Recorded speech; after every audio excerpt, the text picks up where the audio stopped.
right, everybody. Just trying to get in the mood for the Saturday game of the week.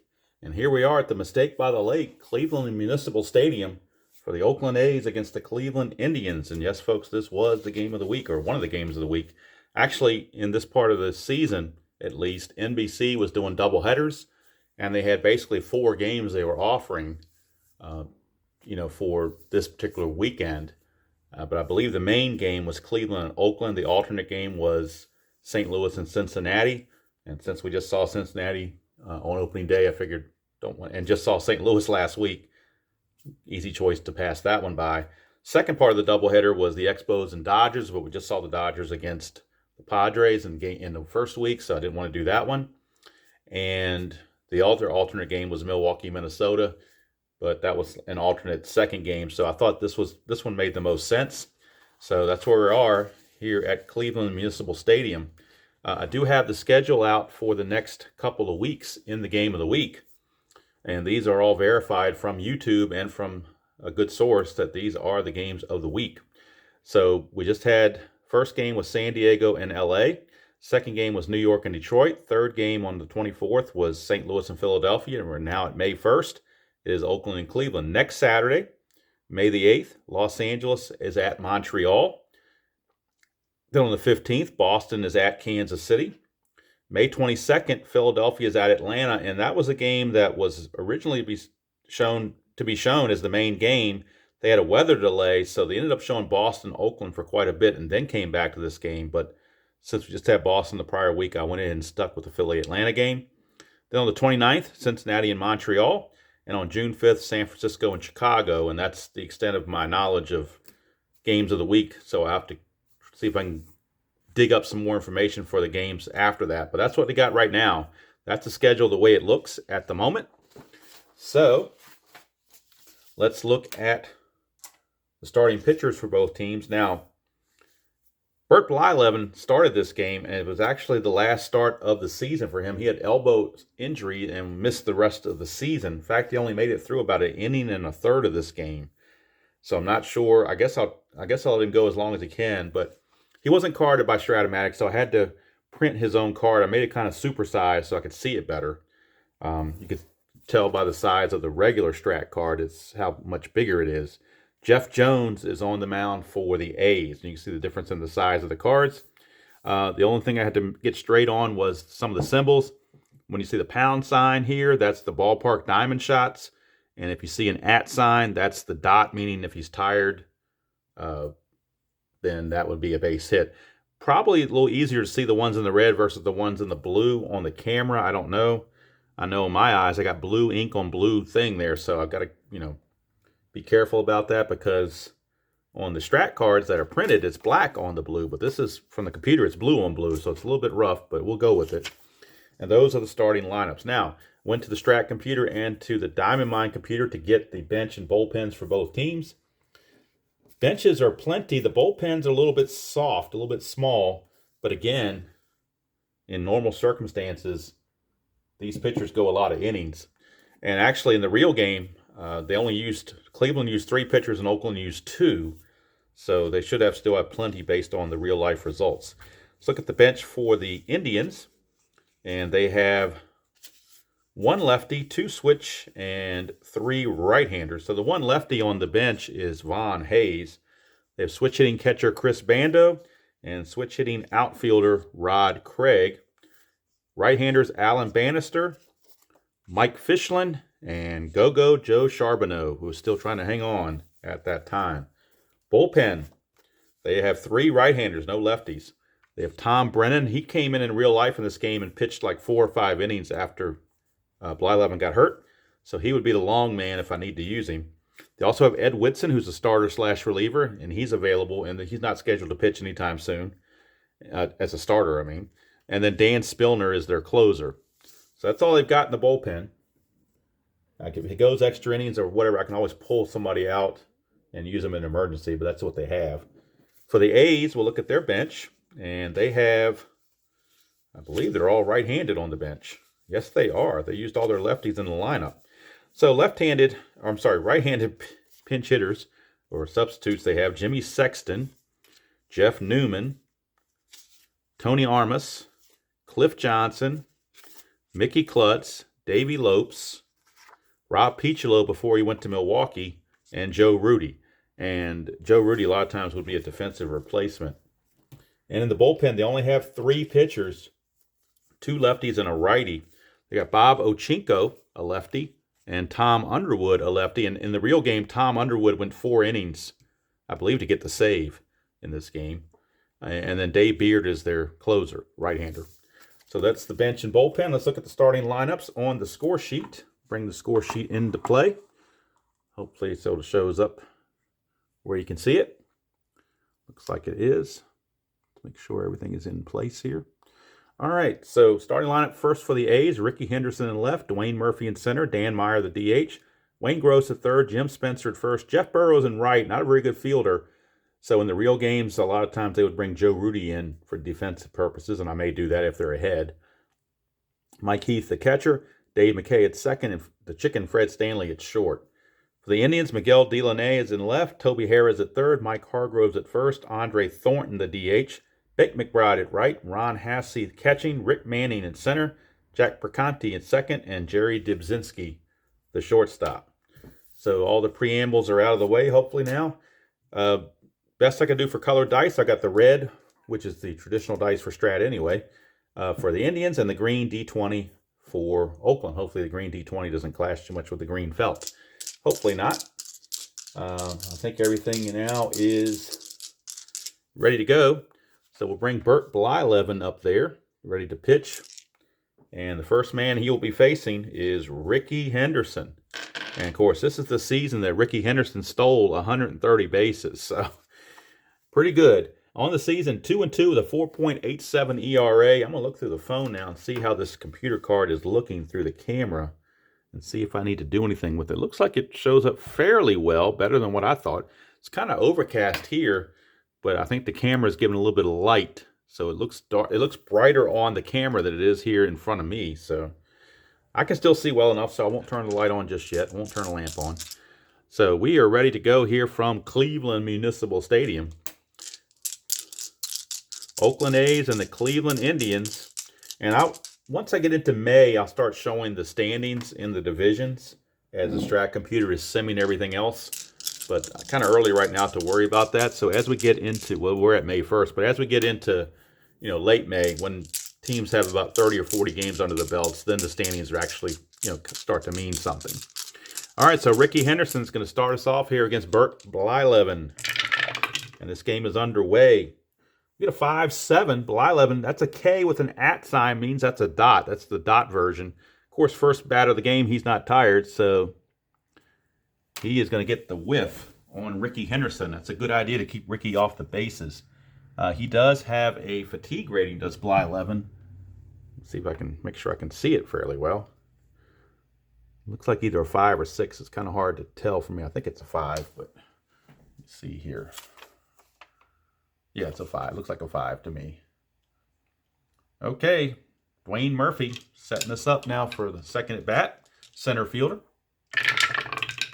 Get a 2-2 for Murphy against the righty, and that's a walk. So 1-out walk to Dwayne Murphy. He does have a good chance to get a jump. 2 through 5 will get him that jump. Well, not a great chance to get a jump, but he's got a great chance to steal if he does get the jump. It's 2 through 5 to get a jump. 6, he can't get the jump, so he will stay in pat. And that brings up the designated hitter, Dan Meyer. 2-5, and that's a ground ball, second base C, so the runner will advance as Murphy goes to second. So runner at second now with 2 down for the third baseman, Wayne Gross. Blyleven now with the havoc roll for checking for pickoffs, and nothing's happening. He does have 0 balk and 0 wild pitch ratings, so. But the catcher, Hassey, does have a pass ball rating of 1, so still need to check it. Here's Gross, 6-7, and that's a ground ball, second base X. I'm having a hard time seeing. Look, I can probably see it better through the camera, can't I? Ground ball, let's see, 6-7. Can I see this? Let me look it on the computer. Maybe I'll do a better job looking on the computer. It's a bigger screen. Let's take a look here. got the computer up with his card. 6-7 is ground ball second base X. So I can see it much clearer on the computer. That's why I have it up in front of me. I got his card image on the computer in front of me. So second base X, that is Perconte. He's not very good. A 4.E21. In fact, their middle infield both has 4 for ranges and high error ratings. So obviously not the best fielders in the world, and they're certainly not the best hitters in the world either. Kind of makes you wonder why they chose this game to be on the game of the week. But I believe early in the 82 season, Cleveland had gotten off to a good start. So I think they wanted to kind of showcase them as best they could. So it is a 4E21.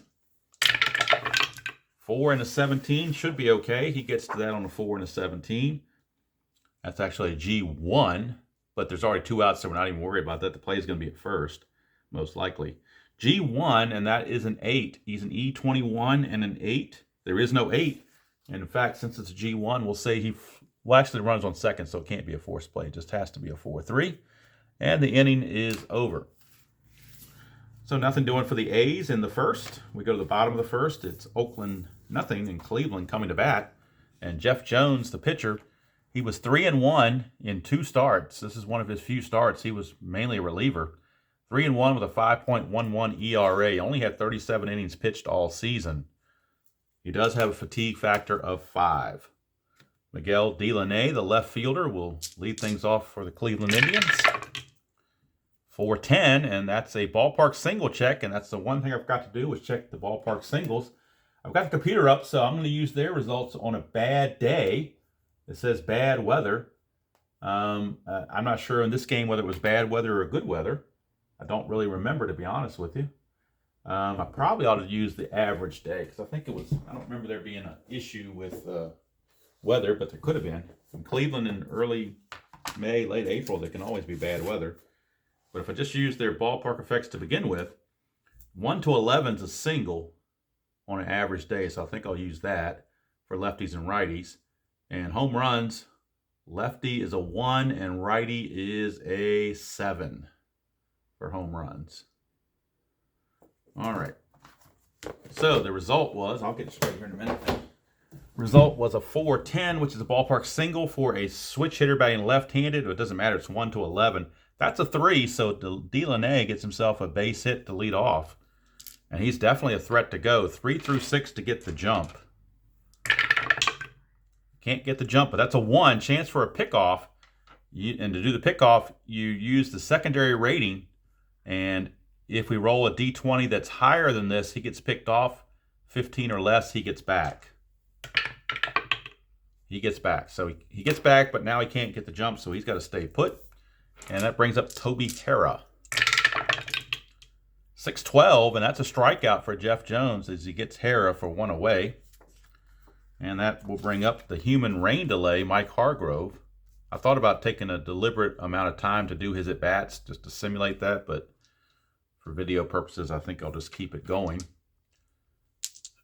Jones for a havoc, nothing happening. Here's the pitch to Hargrove. 3-8 for Hargrove. Fly ball to left field, 2 down. And that takes us to the designated hitter, Andre Thornton. Nothing on that. Jones to Thornton. 2-7, that's a walk. So that'll put runners at first and second with 2 down. As the Indians have runner in scoring position for Bake McBride. Bake McBride before he... All right. I guess long since gone from the glory days of the Philadelphia Phillies. Nothing going on there. Let's go to Jones to McBride. 6-8 against the lefty. Struck him out. And that's going to end the inning. So nothing going there. After 1 complete, we got no score. And it's kind of interesting. The first 3 games in the game of the week have all been so exciting. It's going to be hard to top that one. I kind of got a funny feeling this might be kind of a nondescript game, but I'm playing it as they're on the schedule, and if they come out exciting, great, like the first 3 where they were all close and down to the last at bat, or whether it's a blowout. So Burt Blyleven to Jim Spencer, the first baseman. 4-10 against a lefty. 4-10 is a fly ball center field X. Center fielder is Manning. He's a 1, so you know he's going to get to it. We're just checking his error rating. He's an E9. And that's a 4. So E9 and a 4, and that is an error. E9 and a 4 is a one-base error. So Rick Manning boots it, or drops it, whatever you want to call it. So it's going to be an E8. That's the first error. Cleveland got blown out by Oakland 8-2 in this game for real. And nobody made an error, but here we have an error already. Spencer will not be held. He's one of the few that are not going to be held in this game. So Blyleven to Burrows. 3-8 for Burrows. Struck him out. Nice comeback there for Blyleven to strike him out. Here's Mike Heath, the catcher for the day. Nothing on the havoc. Here is Blyleven to Heath. 6-7. Ground ball, second base, X. Now, since he's not being held on, the second baseman, Perconti, will not lose anything off his range or anything like that, even though he is responsible. He would be responsible if they were holding, but they're not holding. So it's just a ground ball, second base, X. And again, we're going right back to the chart we had before, a 4E21 for Perconti. 4 and a 13 might be a fielder's choice out of this. Let's see. 4 and a 13 is actually a G3. Runners are going to advance. And that's an 11. Let's make sure there's no error. There is no 11 on an E21. So it's a ground ball to second with the runner advancing. So because he's a 4 rated range, that took away a potential double play and even a fielder's choice. So Spencer lumbers to second now with 2 down. Of course, still not being held. We'll make sure there's no balk or anything. There's nothing. 3-7 for McKay against Blyleven is a ground ball to first, and that's going to end the inning as Hargrove makes the play. And the A's go quietly here in the second. So Blyleven hanging on here in this ball game. He's already went farther than he did in the real game. He only went about an inning and 2/3 before he apparently had something happen to his elbow, and he came out and he never came back until next year. So that's why he only pitched 20 innings on the season. All right, here's Jeff Jones facing the catcher Ron Hassey. 2-5 for Hassey, and that's a walk. Nothing in column 2 for Hassey, but he did find the walk. So he will draw a leadoff walk, and again, Hassey's one of those guys that will not be held.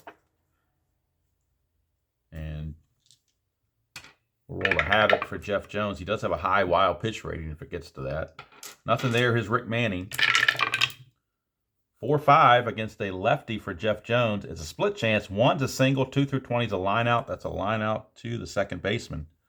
And McKay makes the play, 1 down. For Jack Perconti, used to call him Perconti sauce. There's Jack Perconti, the second baseman, little diminutive second baseman. That's a 2, chance for a balk or a pass ball. And it's a 1. Jeff Jones has no balk rating, so we skip that. Here's Perconti. 2-3 for Perconti. Ground ball first base C, that'll move the runner up, as Spencer's only play was to tag the bag. Hassey does lumber to second base.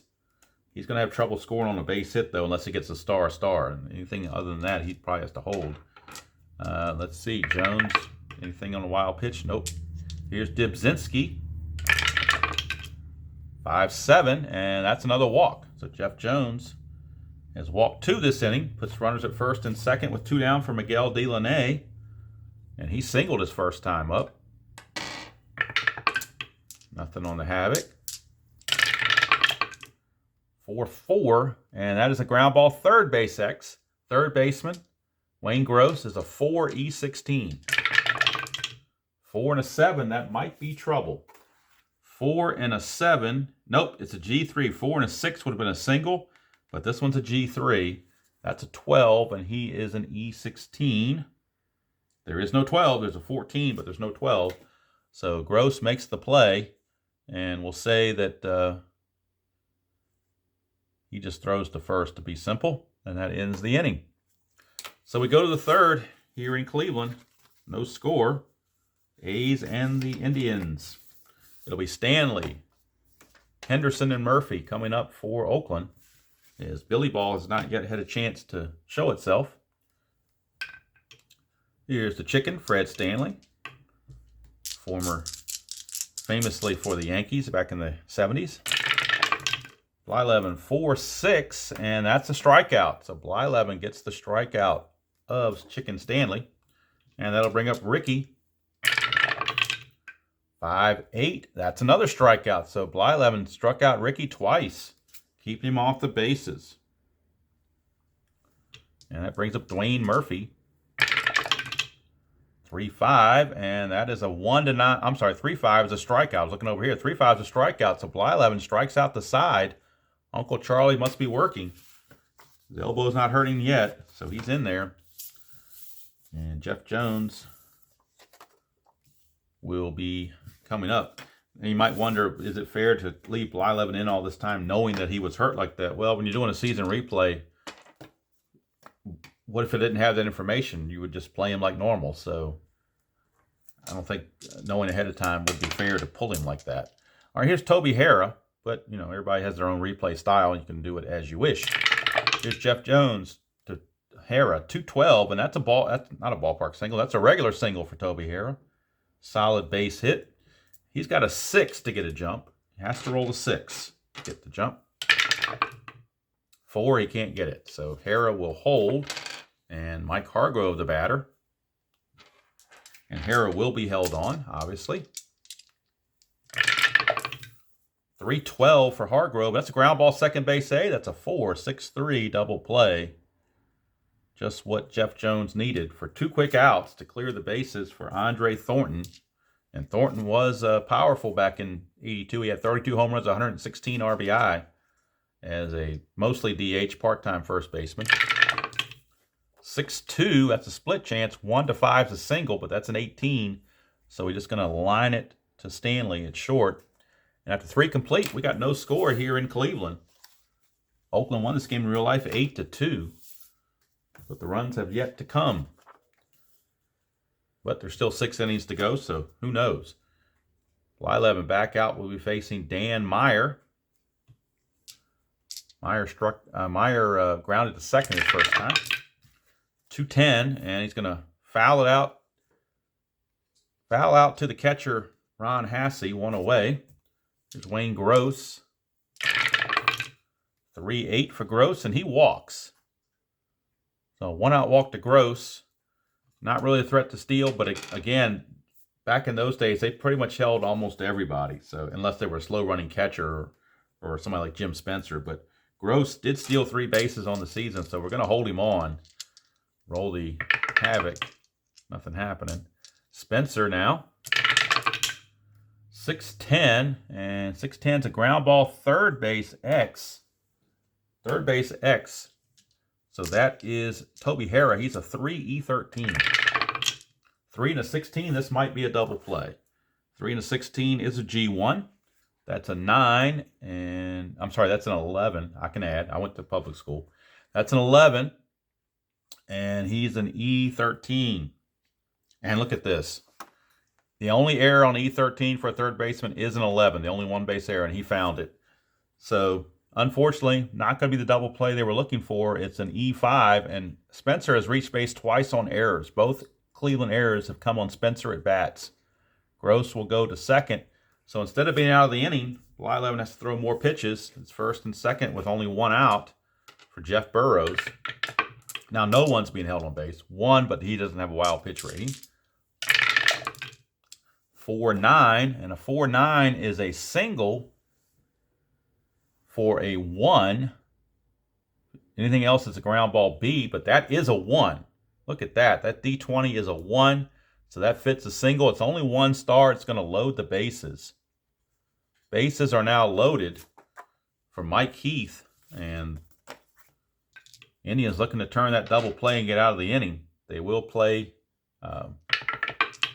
back at double play depth. They're not going to play in. They're going to play for the traditional double play. We get a 4-9. The 4-9 is, again, that same roll. Not a 1 this time, but it's only a ground ball B. Now, the only thing the computer card doesn't tell me is where the ground ball goes, so I don't really know where it went. I guess we could just make something up and say 5. It doesn't really matter. I'm not keeping defensive stats. It's a fielder's choice, and the run's going to score. That's the important part because of the B. They can get an A roll. They got a B roll. So the A's take a 1-0 lead, and it's an unearned run due to the error on Toby Harrah. So runners on the corners with 2 down. And Heath, I don't think he's going to be, Well, he is a decent stealer, so let's bring him back. Even though he's a catcher, he did steal some bases. He stole 8 bases on the season, and he's got some decent numbers for steals. He can get a jump on a 5 or a 6. So let's not discount him yet. That's a 9, so he can't get the jump. But he will be held. So runners are at the corners with the runner held. And here's Dave McKay. Fly 11, 3-9 to McKay. It's a clutch single, so since it's a clutch, there's 2 outs and a runner in scoring position. He fails in the clutch, so that single gets taken away. And I'm not sure. I think it's I want to say it's a pop out to second for a left-handed hitter, but I'll double check that. Not that it matters, because like I said, I'm not keeping defensive stats. I just know it's an out. Let's see how they want to make this here.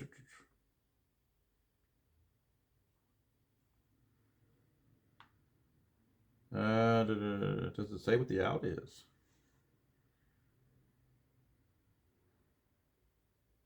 The original reading is an out, make it a single. If the original reading is a single, make it a pop out. Okay. Pop out, we'll just say it goes to second. It doesn't tell us. Like I said, it doesn't matter. But the A's get a run. That does matter. That unearned run because of the Toby Harrah error. And that's 2 boots by the Indians in this ball game already in 4 innings. So the fielding is letting Bert Blyleven down. And now Jeff Jones comes out to face Bake McBride. Struck out his first chance.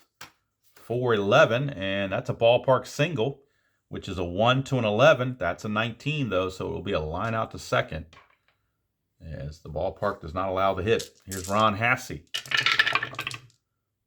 5-9, and that's an in-home run chance straight up. Hassey does have normal power. It is gone. Ron Hassey has just tied the game with a blast near Lake Erie somewhere, and it is gone. Tie game. He just blasted that one off Jeff Jones. He had that straight up and home run. No other dice roll needed. It was gone. Here's Rick Manning. Jones to Manning, 6-3. Fly ball, right field excess. Jeff Burrows. This could be an adventure. He's a 4-E4. 4 and a 20 though. He catches a break and he'll get to that. And on an E4 and a 14.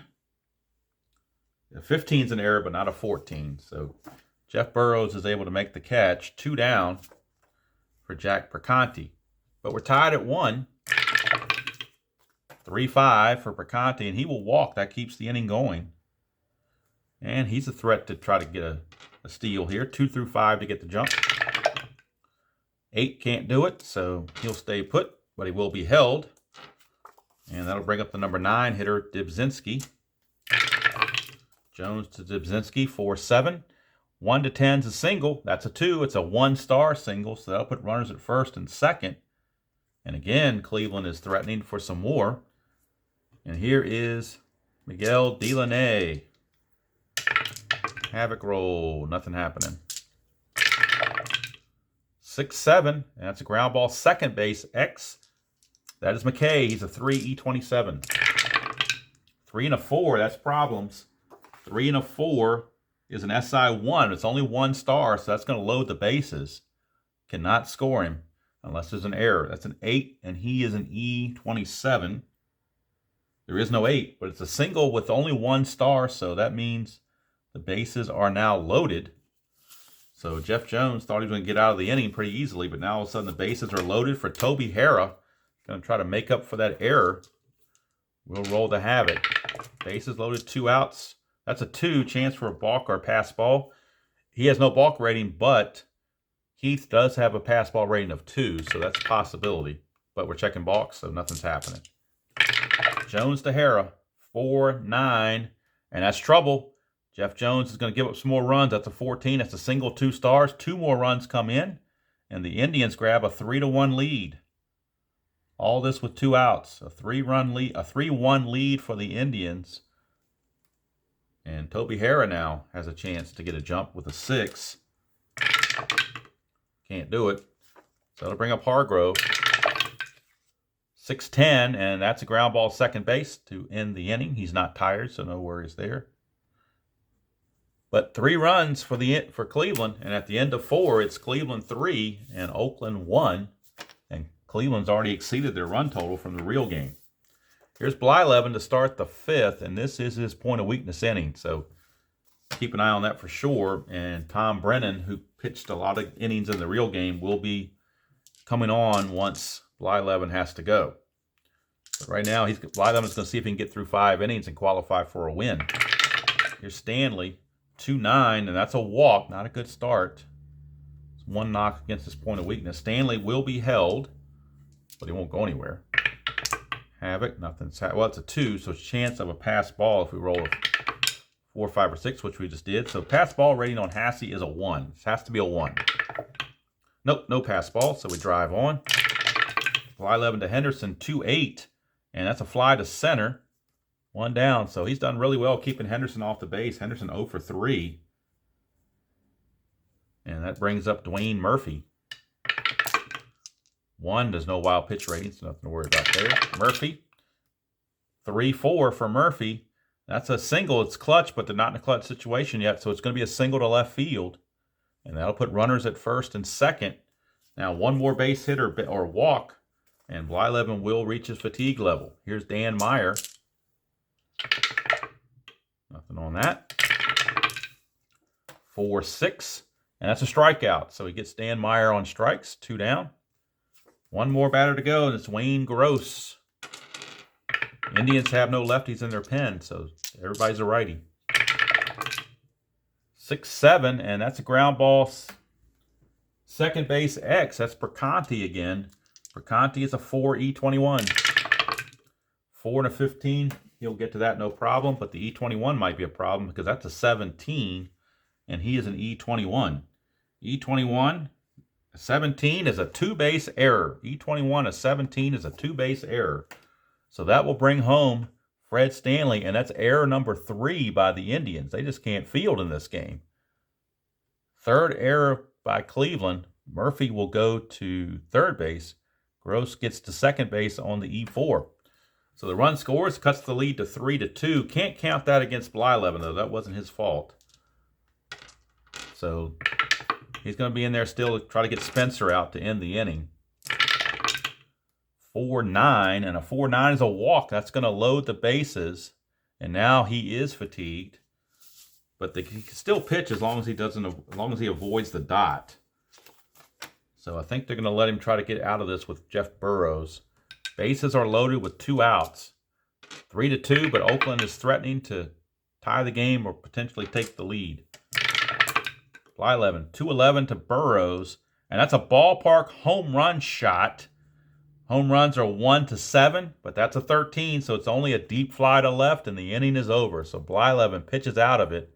He's done, though. He goes his 5 innings, gives up 2 runs, and Tom Brennan will be the new pitcher for the Indians in the 6th. So Blyleven does very well for himself. Leaves the game with the lead. It's just a matter of whether the bullpen can hold it for him or not. Jeff Jones back out, and this is his fatigue inning as well, as he has a 5 there. And the guy who pitched in real life is Tom Underwood. He went 4 innings in this game for Oakland in real life, so he would come on next for Jeff Jones. Right now, though, it's Andre Thornton. He's the only guy that didn't bat in the 4th inning. 3-6. 1-8's a double. That's a 5, so a leadoff double for Andre Thornton. And they might need Underwood quicker than they think. Here's Bake McBride. Roll for the Havoc. Nothing happening. 5-10, and that is a catcher X. Catcher in this case, Heath, is a 2E7. 2 and a 16. 2 and a 16 is a foul out, and that's a 14. He is an E7. 14 and E7. There's a 15 and a 16, but no 14. So it's simply going to be a foul out to Heath for 1 away, and that'll bring up Ron Hassey. Nothing happening. Jeff Jones to Hassey. 2-7 for Hassey. He struck him out. 2 down. So Jeff Jones trying to get through 5 innings as well. Here's Rick Manning. Nothing happening. 4-8 against the lefty. That's a single to center field. This could score a run. Keep in mind, Thornton doesn't run well, but there are 2 outs. So he was not being held. 10, he was not being held, makes him 11. 2 outs makes it a 13. Center fielder arm. Murphy is a -2 for an 11. They're going to send him. They might as well. So the run rating is going to end up being total calculations 11, 13. So it's an 11. 1 to an 11. So they're going to send him 1 to an 11. And Oakland's going to throw through. So if Manning will take second on the throw regardless. But it doesn't matter. Thornton's out at the plate. So he tried to score him, but Murphy, too good of an arm, fires it into Heath, and the inning is over. But it was worth a gamble, I thought. And at the end of 5, it is Cleveland 3, Oakland 2. And now it's the battle of the bullpens, as Jeff Jones is also done. Tom Underwood will take over for him. And taking over for Bert Blyleven will be Tom Brennan. He pitched about 4 innings in the real game when Blyleven got hurt. So he is in, and on the season, he was 4-2 with a 4.27 ERA. Started 4 games, saved 2. So he's definitely got some length there. He can go 4 innings in relief. So if he has to go a long ways, he can. And leading off will be Mike Heath. Mike Heath. He is 0 for 2. 3-2 Indians. We go to the top of the 6th. 2-7, and that's a damage done. 1-9 is a double, but that's a 16, so it's a leadoff single for Mike Heath. And again, even being a catcher, he still has a chance to get a stolen base. So 5 or 6 will get him the jump. 7 can't quite do it, but he will be held. Here's McKay. 5-4 against the switch hitter is a fly ball center field X. Center fielder. Rick Manning's a 1, E9. 19 is not a problem. E9 and an 8 should be okay, you would think.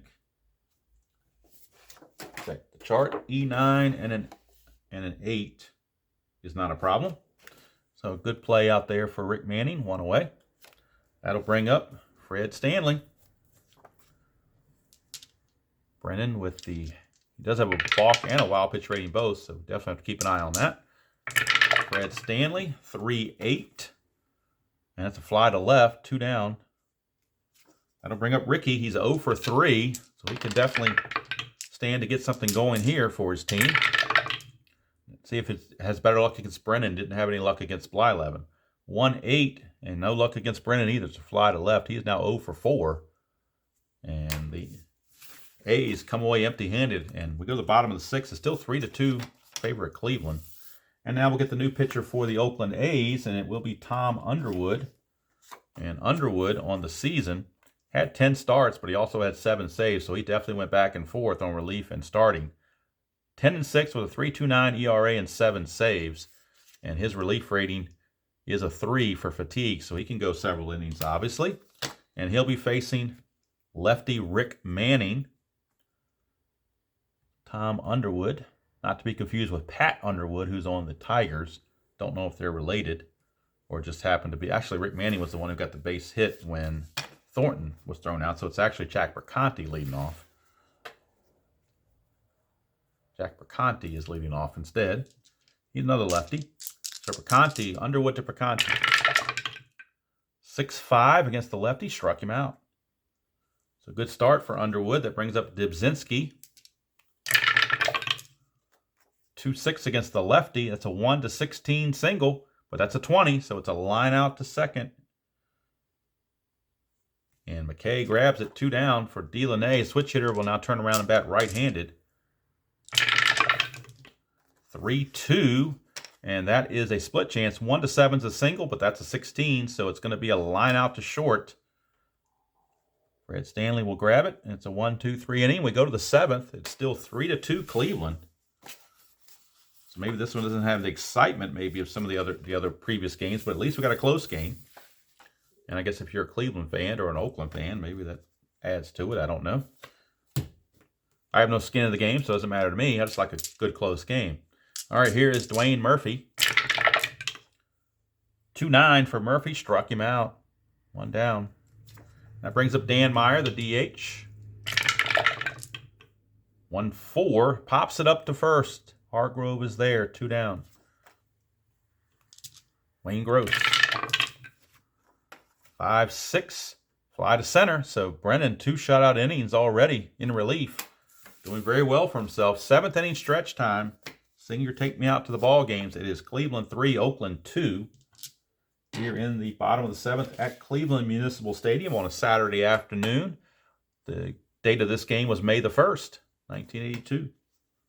So we'll catch up to June. I think once we get to June, I'll be able to be in sync with the 2021 calendar. So this game will be posted on a Saturday like the normal game of the week would be done.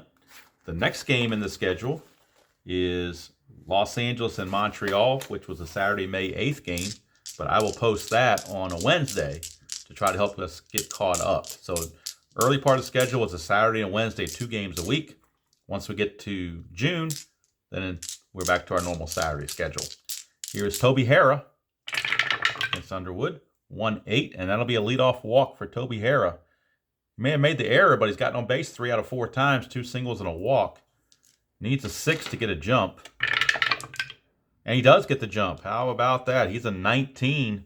Underwood's a -2. Heath is a -3. It's a -5. So a 19 -5 is a 14. Plus he's being held makes it a -2 for a 12. So 1-12 for Toby Harrah. And he's caught stealing. So how about that? Fred Stanley applies the tag. He went through all that trouble to get the jump, and he finally got it. But it's a tough combination to run on with Underwood and Heath.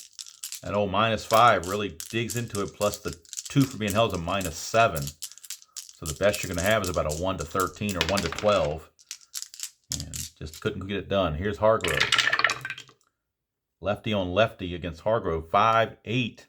Ground ball second base X. That is McKay. He's a 3 E27. 3-20. Good all day long. E27 and a 10 should be okay. You don't get a whole lot of errors with 10s. E27 and 10 is good. No problem. 2 down. And that brings up the tough Andre Thornton. Doubled his last time up, but was thrown out trying to score on a single. 5-8 against a righty. Ground ball second base X again. So again, McKay gets the chance. 3 and a 4, though. It might not do so well this time. 3 and a 4 is going to be a single. But that's a 5. That's a rare play. So it's an S1 rare play. So let's see what's his with no run on first. Okay, the only time it's a rare play if there was run on first, then he would be hit by the batted ball, but nobody's on first, so Thornton will single.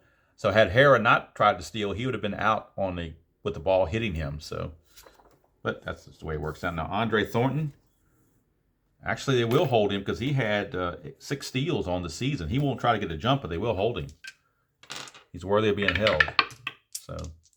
Here's Bake McBride, 1-6, and Bake McBride, 19 is a single, 2 stars. That'll move Thornton to 3rd. So runners are now at the corners with 2 down, and Bake McBride, after getting the Harrah thrown out, they're not going to try to steal. They will hold him, but he will not try to get a jump.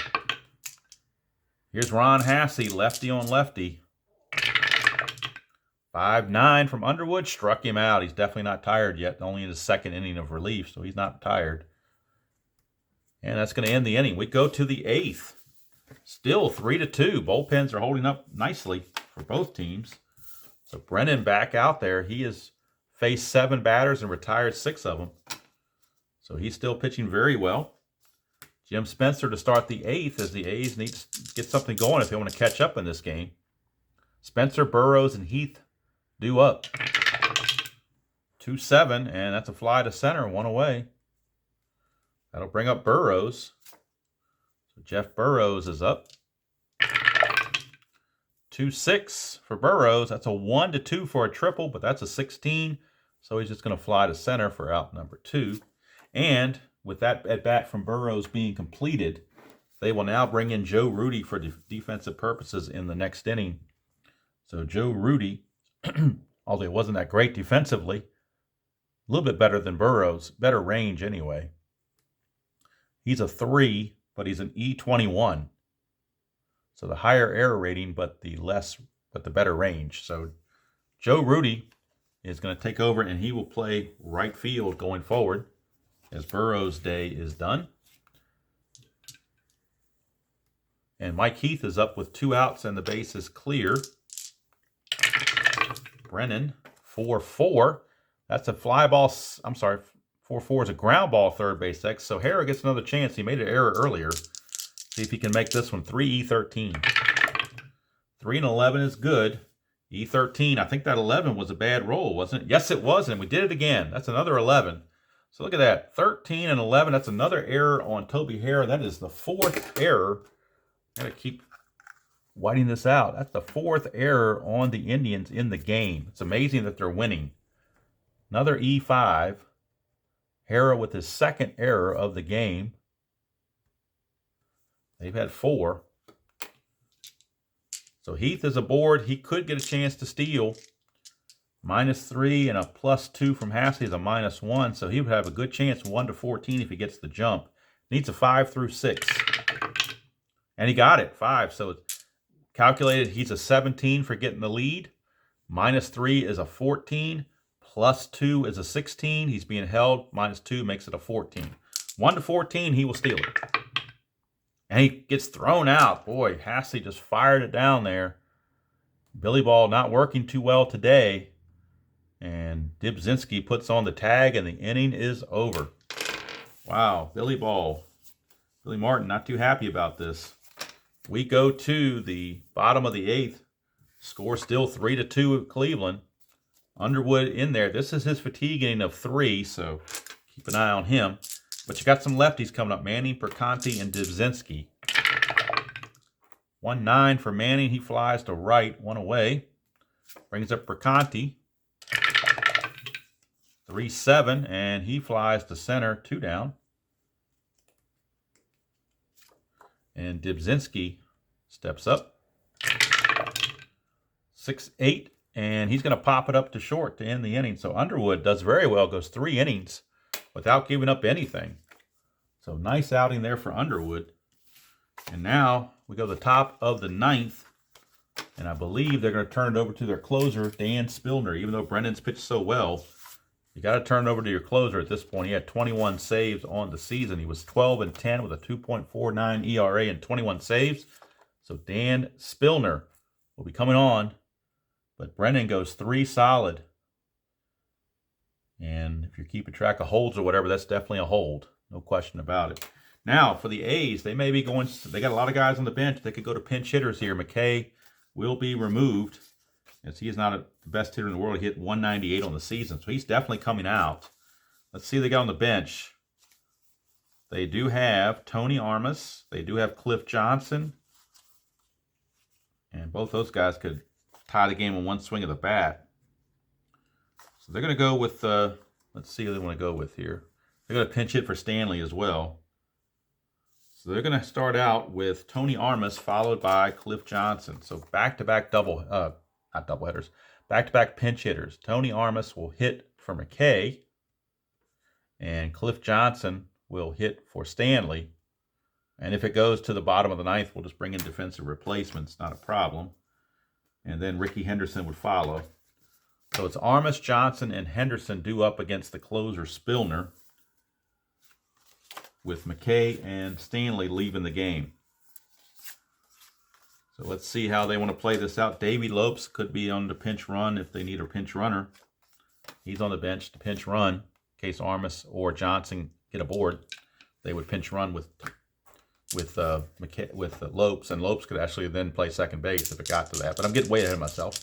Right now, Dan Spillner against Armas. 1-8. Struck him out. So that's a moot point now when you strike him out. He's gone. Here's Cliff Johnson. Spillner to Johnson. 5-7. Struck him out. He's not tired. That's only his second batter face, so he's out of there. Now it's all down to Ricky Henderson. It is all up to Ricky. He is 0 for 4. Can he do anything to keep the game going, or will Cleveland win this in a tidy 3-2 fashion with a 1-2-3 ninth from Dan Spillner? 3-7. 1-15 is a single. That's a 2. Ricky Henderson's aboard. Did you really think there'd be a 1-2-3 ninth inning in this replay? I don't think so. And Ricky, you know he's going to get the chance to steal. Plus Hassey's a +2. So if he gets a jump, 2 through 10, he's almost guaranteed to steal. And he does, so he will steal it. Or I mean, obviously got a chance here. He's +2 from Hassey. We'll take away the -2 for being held. Makes him an 18 all the way around. 18. Only way he's out is a 19 or 20. And it's 11, so he will steal it. So Ricky Henderson singles and steals second to get into scoring position. And he will be held at second base. But you may not even bother holding him because he's going to score anyway, whether he's held or not. So they're actually not going to hold him on second base. Because if it's a base hit, they're going to score him anyway. So there's no sense in holding him. You don't want to take away the range of one of your players. So Cleveland, I don't know if they had any better infielders than Perconti and Dibzinski to bring in or not. They have Fischlin. He's a little bit better, but not a whole lot better than Dibzinski. Plus Dibzinski was the starter, so I guess you just want to leave him in there. All right, Spillner facing Murphy will roll for the Havoc. And nothing happened. Spillner to Murphy with Henderson on second, 2 outs, top of the ninth. Cleveland clinging to a 3-2 lead. Any base hit to the outfield, unless it says 1 star specifically, will tie the game. Spillner, 5-9. Ground ball shortstop X. And again, by not holding the runner, Dibzinski will hold his 4 rating. Had he been holding the runner, he'd be a 5. But by not holding the runner, he's a 4. That's still bad enough. So a 4 for Dibzinski. This D20 on the 4 is going to have to be higher than 6 to get it done, to get to it. It's a 6 exactly. So that's a single 1 star. It is an SI1 on the chart. So that means Ricky cannot score. It's only an SI1. Dibzinski will knock it down to keep it from getting past him. But there could be an error. That's a 15, and he's an E40. So we go to the shortstop, E40, and the 15 is a 1-base error. For the shortstop, 40 and a 15 is a 1-base error. So that means Ricky Henderson will trot around to score. That is the 5th error by the Indians in the game. Murphy will reach on a single and will take second on the E6. So that is error number 5 by Cleveland. And the A's have just tied the game at 3. All this with 2 outs and the base is empty. But Ricky Henderson started it off, and then Dibzinski with the problems, with the error. Maybe should have brought in Fischlin, but second guessers can have a field day, I suppose. So now Murphy will be held at first base, or at second base rather, because he's the go-ahead run. So they want to try to keep him from scoring if they can. Here's Meyer. Spillner to Meyer, 2-5. That's ground ball to second to end the inning. But we're going to the bottom of the 9th, which means I got to make some defensive changes for the A's with all the pinch hitters that were done. So Davey Lopes will come in and play second for McKay. So let's see who. And coming in to play short will be Rob Piccolo. So Piccolo will come in and play short, Rob Piccolo. And did you expect anything other than suspense here on the game of the week? All right, 4E25 for Piccolo. This is not manufactured. This is the way the dice are rolling. Davey Lopes now is on second base, and he is a 4E21. So we got Lopes and we got Piccolo in there defensively. And now for the A's, well, Underwood went 3, but I think he's pretty much going to be done. They're going to turn it over to Bob Ochinko. And Bob Ochinko, not very good. 2-4 with a 5.21 ERA. You wonder about letting Underwood stay out there. You know what? They're going to let Underwood stay out there. I'm going to take it back. I'm not going to bring Ochinko in. We're going to have Underwood stay out there. Underwood's not done yet. He'll be facing the top of the order, Miguel Delaney. And Delaney, switch hitter, will turn around and bat left-handed. Do they want to pinch hit for Delaney? Let's see. They do have GOW Joe Charbonneau from the right side, but his defense is awful. Let's see. Not much there either. So Bannister is a decent hitter, but his defense is horrible. So, well, so is Delaney's for that matter. So they're going to pull Delaney. They're going to pull Delaney, and they're going to bring in Alan Bannister. Actually, you know what? No, take it back. They're going to bring in GOW Joe Charbonneau. Go Joe Charbonneau. Wouldn't be something if he walked it off with a home run or something. So go Joe Charbonneau. Of course, we're 2 years removed from his great rookie season. And he's a 4, a 1, and an E12. So he's still better than DeLaunay, even though that's not saying a whole lot. So go Joe Charbonneau. And on the 82 season, in 56 at-bats, he hit .214 with 2 homers. But as you can see on the left, against lefties, and if he gets that column 1, he's got 2 home run chances there. Actually, he's got 4 home run chances. So here we go, Underwood to Charbonneau. 6-7, though. He pops it up to third, and all that fanfare for Charbonneau came to naught. Here's Toby Harrah. Has reached base 3 times, 5-5, and that's a walk. He'll do it again. So Toby Harrah reaches once again. Now, he was caught stealing last time because it is that -5 combination, so you wonder if they're going to try it again. You know what? They're going to still try to get the jump. Can't do it, though. But it is a 2, so that means it's a possible balk or pass ball. 6, so it's possible pass ball on Heath. His pass ball rating is a 2. So no pass ball. It's blocked by Heath, so Harrah will swing. Underwood to Harrah, 6-5. Fly ball right field, and that's 2 down. And if it goes to the 10th, this will be the last inning for Underwood. This will be his 4th inning of pitching, and that's what he did in the real game, was pitch 4 innings. So Hargrove the batter now against Underwood. 3-3 against the lefty. It's a ground ball to third, and the inning's over. We're going to extra innings for free baseball. Would you expect anything less from the game of the week? It's been this way. I don't know what it is. Maybe it's the inside pitch stuff wearing off, or I don't know, not wearing off, but yeah, maybe rubbing off. Maybe that's the way to put it. Dan Spillner back out. He's got a long relief rating, so he's going to stay out there. He's the best they've got, despite blowing the save. Wayne Gross, Jim Spencer, and Joe Rudy, who came in to play right field. He is the 3rd batter in the lineup. Spillner, 3-5 to Gross, and that's a 1-17. I'm sorry, 3-5 is over here. That's a walk. Keep reading 2-5. But that's a walk to Gross. Now, he's not much of a runner. Do they want to bring in a pinch runner at this point? Who they got left on the bench? They got Jimmy Sexton. He runs pretty well. His defense is not very good. It's a 4E50. Mickey Klutz is a 4E28. So I think they're going to bring in Jimmy Sexton. They're going to see about trying to get into scoring position. So they're going to bring in a pinch runner, Jimmy Sexton. Jimmy Sexton will be on, and he will take over at third base in the bottom half of the inning. So Jimmy Sexton is the pinch runner, and at third base, he is a 4E50, so definitely not good. But he is the pinch runner, and he's going to try to get a jump. 4 through 6 will get him that jump. 7, just missed it. So he can't get the jump, but he will have to be held. Whereas Gross, they may not have held him. Spencer, the batter. Spillner, 2-6.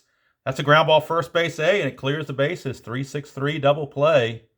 So the pinch runner ends up being no effect. And here's Joe Rudy. Wouldn't be something if he came in to hit a home run after coming in for defense. 6-7, that won't happen. He flies to right, and we're going to the bottom of the 10th. Bottom of the 10th. Still tied at 3. And now we will get a new pitcher for Oakland. And coming up for the Indians, it's Thornton, McBride. A whole bunch of lefties are coming up, so they will go ahead and go to Ochinko. And Dave Beard, their closer, will hang back. He's the last guy in the bullpen. They're going to try to save him for if they get a lead. So Ochinko, 2-4, 5.21 ERA, and 3 saves for the A's. He does have a relief rating of 3, so he's got a decently long relief rating. So Ochinko is on. Bob Ochinko. He is on to face Thornton, McBride, and Hassey. 6-5, and that's a fly to right, so he gets Thornton out, 1 away. Now he's got some lefties he can pitch to. McBride. 1-7 for McBride, but that doesn't matter. McBride's going to single. So base hit for McBride. Again, do you want to try to steal? It's a -4 aggregate. It'd be a 1-9 if he got the jump, so there's no point in even trying. but he will be held. And here's Ron Hassey. Do you pinch hit for Hassey? They could pinch hit with Chris Bando, a switch hitter. And I think they will. Hassey's going to come out. Bando's a little bit better defensive player anyway. So Bando is going to come on and pinch hit. Bando on the 82 season only hit 212, but Hassey against lefties maybe not quite as good as they would like. So Bando will come on and pinch hit. Playing the percentages here. The managers, as the game are going on, do not know what these guys are going to do for the year, so I'm trying to manage it the way they would in real life, or at least what I think they might do, what Cleveland might do. I'm not sure if Pat Corrales was the manager or somebody else at this point. So we'll put in his T6 and a P0, PB0. All right, so Chris Bando. Wait a minute, what did I do here? Why do I had the wrong guys batting. What was I forgot to change. You know what? All this excitement, and I forgot to change the things. So I got to redo everything here in the bottom of the 10th. I forgot to move the card. Thornton was not the first batter. Thornton made the last out in the last inning. So I got to reboot everything here. So put Ron Hassey back in the game temporarily. Although I think we're going to go ahead and Bando pinch hit for him anyway. But Bake McBride's the leadoff hitter, not Andre Thornton. So I'm going to have to redo this, take the base hit away from McBride because they batted out of turn. The only way to do it fairly is to redo it right. So sorry about that mess up there. Bottom of the 10th, we're going to restart here. Bake McBride, because Thornton made the last out in the previous inning. I just forgot to flip the cards, which can happen. So here's Bake McBride to lead it off. And if I hadn't pinch hit for Bando, I'd have never caught that. So it's probably a good thing I did pinch it for him. 4-2 against the lefty, split chance. 1-2 is a single, 3-20 is a line out. That's a line out to second base for one away. And now Chris Bando will hit. And now we're back on track. 4-6 against the switch hitter batting right is a fly to center. 2 down. And had Hassey batted, he would have flied to right as well off the pitcher card. Here's Rick Manning. 1-2 for Manning. Line out to first base Max, but nobody's on base, so it's just a line out handled by Spencer. And we're going to the 11th inning. And I may run out of score sheet here. This is just like the first game with the Dodgers where it went 11 innings. Spillner back out. This is his last inning of work, most likely. Going to face Heath, Lopes, and Piccolo. 1-4, ground ball to first. One away as Hargrove puts it away. Not going to be Henderson. I need to get my other guys back in here. Lopes. Where'd you go? Where did they go? You know what? I probably put them out of order, didn't I? Sure did. Lopes and Piccolo are up here. Okay, now we got it straight. Lopes and Piccolo. So Lopes will be up as he came in and pinch ran for Tony Armas. Or came in defensive replacement because Tony Armas pinched it for McKay. So Lopes was the defensive replacement. 4-7, and that's a 1-8 double. Lopes will double. How about that? A 1-out double for Davey Lopes. And he's not going to steal, but he definitely has to be held because he's a fast runner. And he could score on any hit. Here's Piccolo, not the best hitter in the world. He would later be traded to Milwaukee. He hit 243, so I guess not too bad, but he's definitely a singles hitter. But that's all Oakland needs right now is a single. They don't need an extra base hit. They just need a single. Roll for the Havoc. That's a 2, chance for a balk or a pass ball. Chance for a pass ball on the new catcher Bando has a 0 pass ball rating, though. So no chance for that. Spillner, 2-7 to Piccolo. Fly to center, that's 2 down. So 2 down, and that brings up Ricky Henderson, who got everything going to send us to extra innings in the 9th with a base hit. So Spillner has to be careful. Throw something else to Ricky. Try to keep him from getting that hit. 1-7, and he does. It's a ground ball to short. Ricky is out of there. So we go to the bottom of the 11th. Still tied at 3 apiece. Ochinko is back out. Let's see if they want to pinch hit for Perconti or Dibzinski. On the Indians bench, who do they have from the right-hand side? they do have Fischlin and Bannister. So I think that's what they're going to do. They're going to pinch hit. Fischlin and Bannister will take over for the other two. So complete change in the middle infield. It's going to be Fischlin to lead it off, playing second base. Well, let's see how they want to do this. Who's got the better ratings? 4E34, 3E32. I think we're actually going to have Fischlin play short. So we're going to have Bannister lead off. Alan Bannister is going to pinch hit for Perconti, and he will stay in the game to play second base if it goes to the 12th. And his ratings will be a 4E37. And Mike Fischlin will pinch hit here. Actually, they might. Do they want to use a different hitter and just have Fischlin come in for defense? They really don't have a whole lot left on the bench. They got Von Hayes, but he's a lefty. So they may want to hold him out in case they get to face face the closer. So Fischlin will stay in there as the new shortstop after he pinch hits, and he's a 3E23. So better defensively for sure. So we're going to have Bannister, Fischlin, and Charbonneau.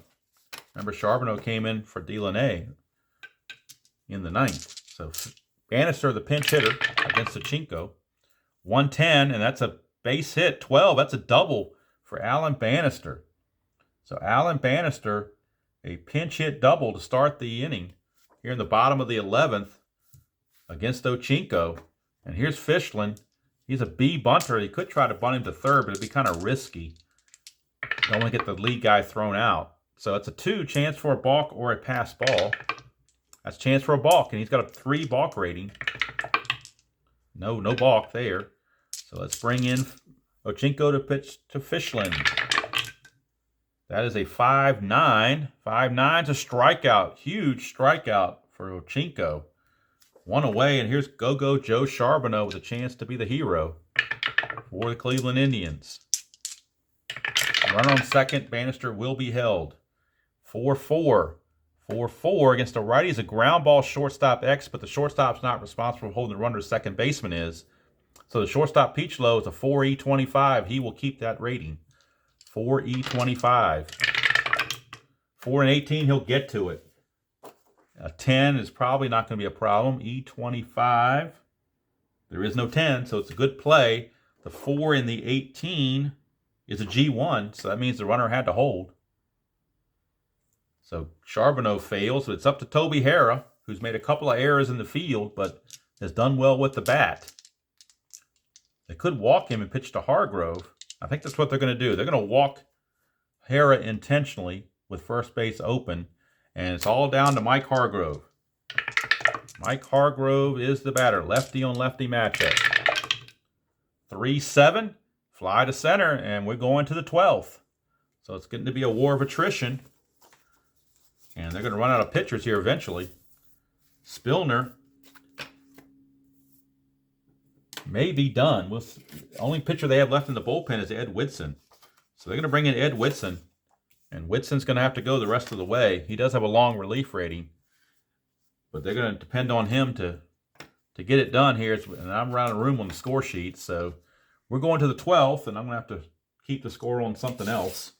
Blank piece of paper or something. So I'll keep the score down here just so I know what's going on. So Murphy will lead us off here in the top of the 12th against the new pitcher Ed Whitson. Whitson, starter/reliever in 1982, was 4-2 with a 3.26 ERA and 2 saves. Did have 9 starts. So Whitson facing Murphy. So top of the 12th. I'll write this down on my paper here. 12th, top 12th. Whitson is in facing Murphy, Meyer, and Sexton, the new third baseman. All right, Whitson to Murphy, top of the 12th, tied at 3. 1-7 for Murphy. 1-4 is a double. That's an 18, so he flies to right, 1 away. Dan Meyer. 2-3. 2-3 is a ground ball to first, 2 down. So blame this all on Ricky Henderson and on the shortstop at the time, Dubzinski, for making the error. as the Indians have made 5 errors in this game. Sexton now 2-3 against a right-hander. And that's a foul out to Hera to end the inning. So we are going to the bottom of the 12th. And let's see who's going to be coming up. It'll be Thornton, McBride, and Bando due up against Ochinko. So Ochinko, probably his last inning coming up right here. And the only pitcher Oakland has left other than an emergency pitcher is their closer, Dave Beard. So right now it'll be Andre Thornton to lead it off against Ochinko.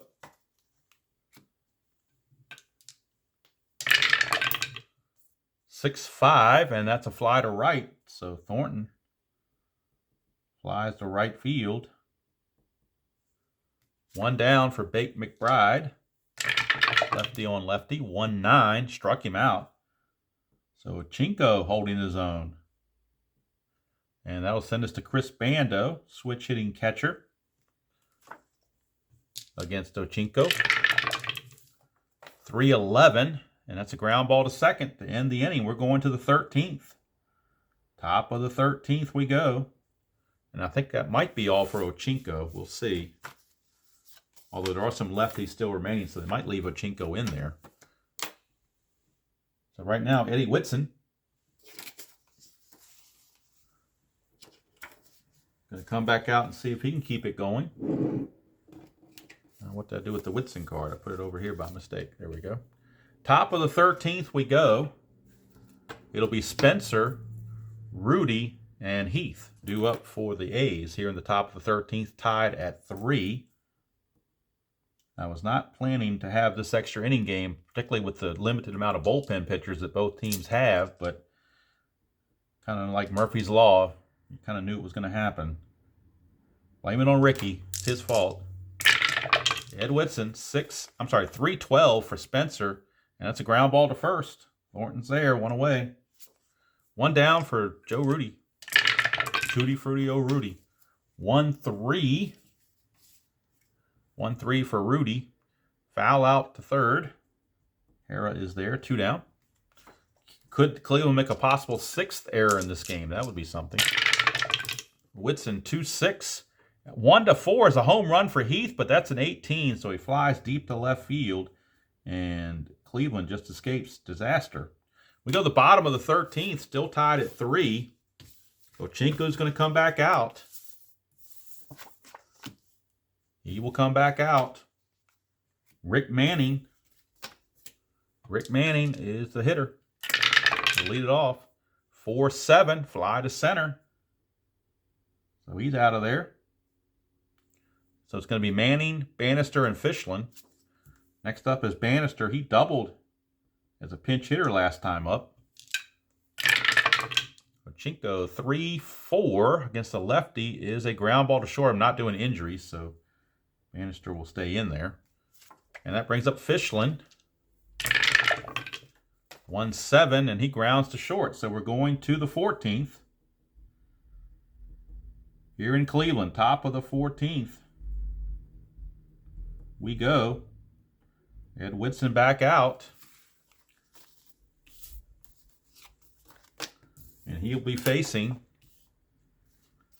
for the A's, Lopes, Piccolo, and Henderson. So Lopes, Piccolo, and Henderson are due up. Lopes, a dangerous leadoff man. 4-11. Fly ball left field X. That's Charbonneau. His first chance in the field. He's a 4-12. 4 and an 8. A 4 and an 8 for an outfielder. Is a single. It's going to drop in. That's a 7, and he is an E12. There is no 7, but it's going to drop in for a base hit for Davey Lopes. And he's going to be looking to get a jump. 2 through 6 or a 12 will get him a jump. 7 can't do it, so he's got to stay put. And you know what? They might try to steal him anyway because Whitson's a +6 hold rating. So you got a +5 added to your score here. So even if you don't get the jump, that's a 15. You lose 4 by being held as an 11. but you gain the 5 back, makes it a 16. So 1 to 16, and he will steal it. Does, and it's possible throwing error on Bando. His T rating is a T6. Nope, not going to throw it away, but Lopes will steal second base.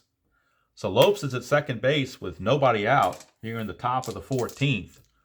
Piccolo is a B bunter. Do you try to bunt him to third, or you let him swing away? I think you let him swing away. Don't want to have a result where you pop up into a double play or something. 1-8 for Piccolo. That's a ground ball shortstop. The infield's not in, so it's just a ground ball to short. And I don't believe that the runner can move up. I don't think he can. Ground ball to short B with a runner at second is a 6. If it's hit to first or second, the runner can advance, but not to short. So Lopes does have to hold on the ground out to short. But now that brings up Ricky Henderson. Chance for Ricky to get it done again. Whitson to Henderson. Nothing happening. 3-10 for Henderson. He walks. That puts runners at first and second, and great speed on the bases. Tremendous speed on the bases. Henderson and Murphy. Would you consider doing a double steal here? That would be something. It's been a long time since I stole third, so I might have to consult the charts about stealing third. Or the rule book, I should say, about stealing third if I want to try that. Or try and kind of double steal, because it's a perfect chance to do a double steal. In double steals, only the lead runner's rating will be used. Okay. Stealing third base. Steal third base, runner will be using his adjusted second success rating for steals, which in this case for Lopes is a 15. All right. Let's see. There's no adjustment for the catcher-pitcher effect. Instead, deduct 9. Whoa. Plus being held on an additional -4. Yeah, no, he can't steal. That'd be a 2. So Lopes is not going to try to steal third. So we take that away. Roll for the Havoc for the Dwayne Murphy at bat. First and second, 1 out. Good speed on the bases. He is being held at second. Murphy 4-5. Fly ball to left field. That's 2 down. Would have been a sacrifice fly had Lopes been able to get to third base, but right now first and second, 2 down for Dan Meyer. Nothing happening there. Whitson to Meyer. 6-12. That's a ground ball pitcher X. He's a 5 E0. So we know there will not be an error, but he's got to get to it. A 5, and that's a 10. Does he get to it? 5 and a 10 for a pitcher on the range. 5 and a 10 is a G3. It's just barely good enough, but it's good enough indeed. And Whitson makes the play to end the inning. So we go to the bottom of the 14th. And Oshinko is tired, so they're going to keep him in there. But if he hits a dot, he's going to give up a hit. So they're taking a chance that Oshinko can still hold on here in the bottom of the 14th. And he will be facing the top of the order, Charbonneau, Hera, and then Hargrove. And actually, you know what? They're going to pull Oshinko. And they're going to bring in Dave Beard, their closer.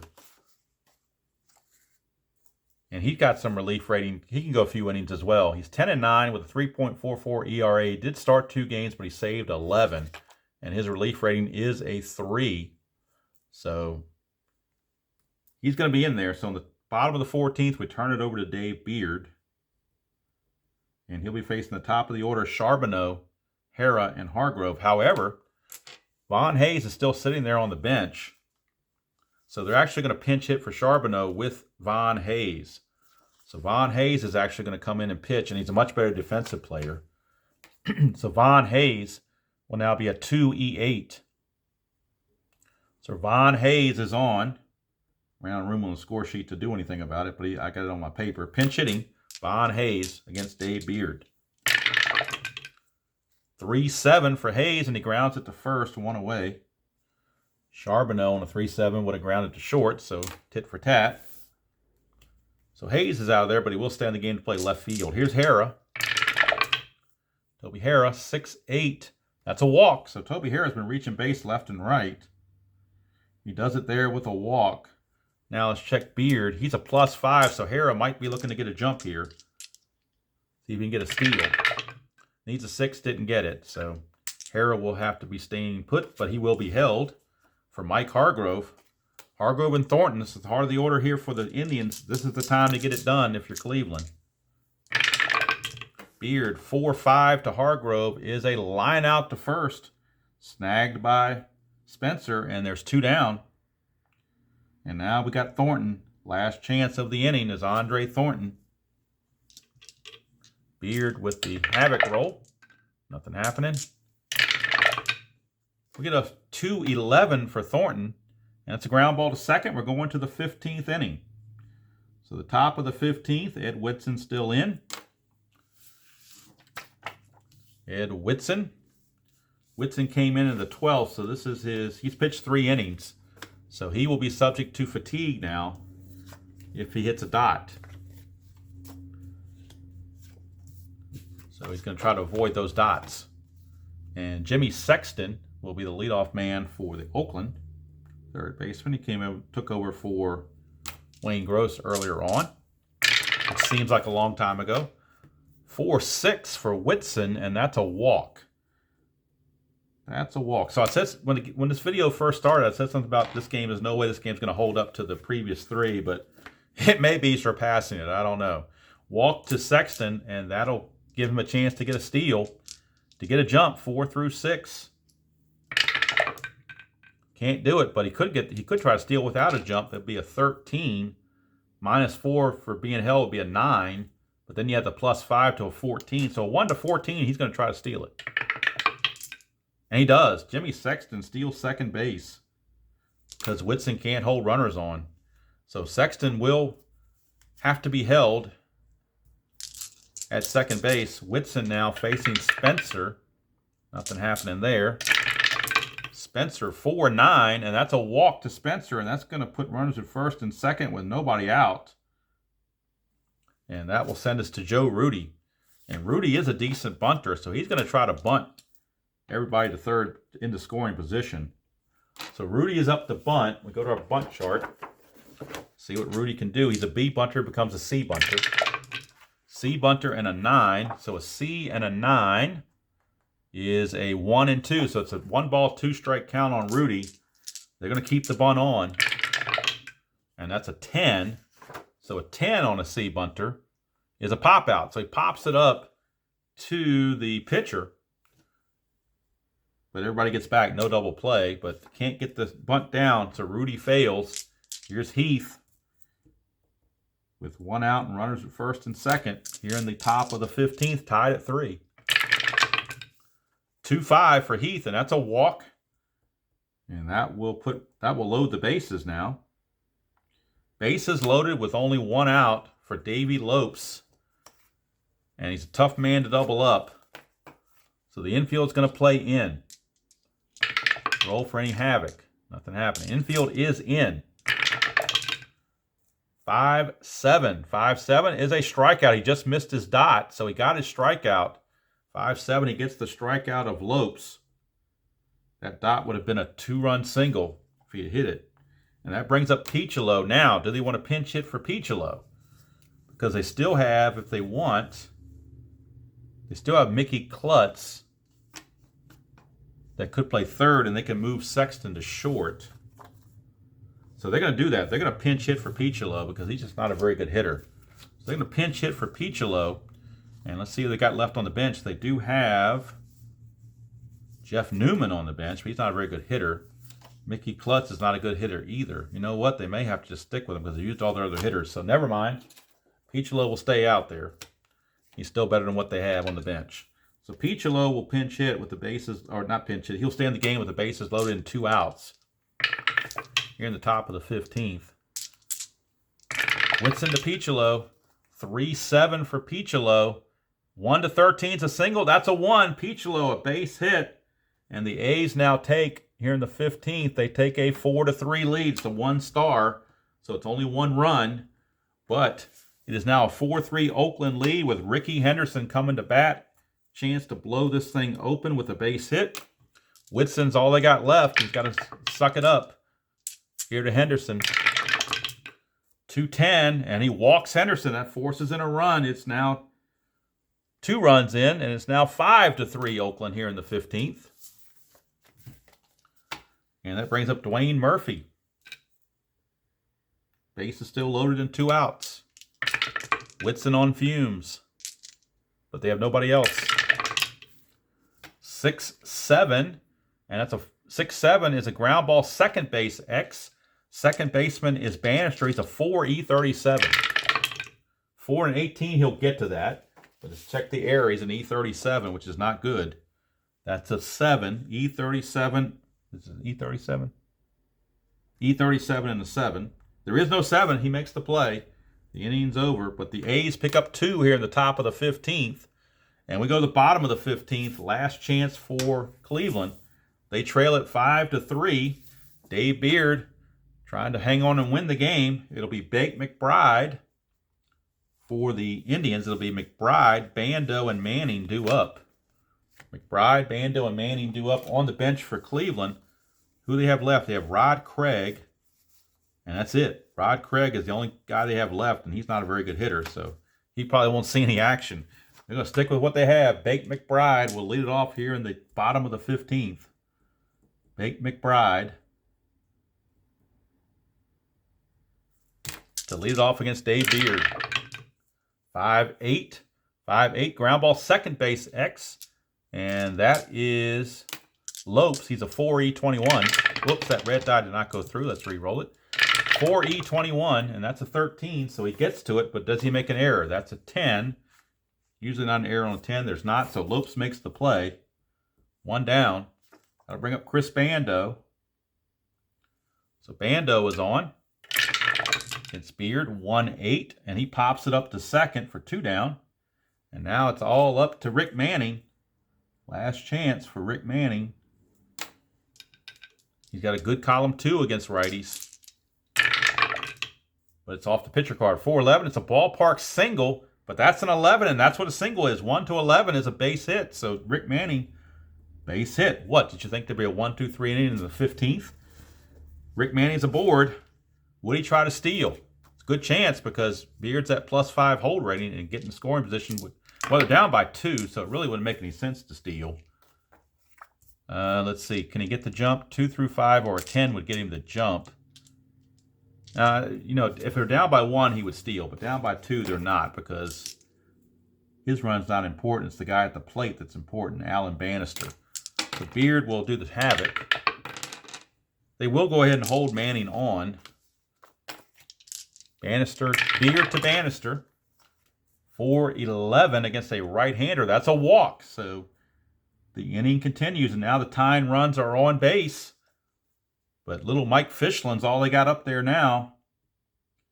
And I don't know if, well, they don't have anybody else to play short. But he's a 268 hitter, so he's not bad. He can get some singles. Just not getting a whole lot of extra base hits, but he can keep the game going. 2 is a possible balk or pass ball.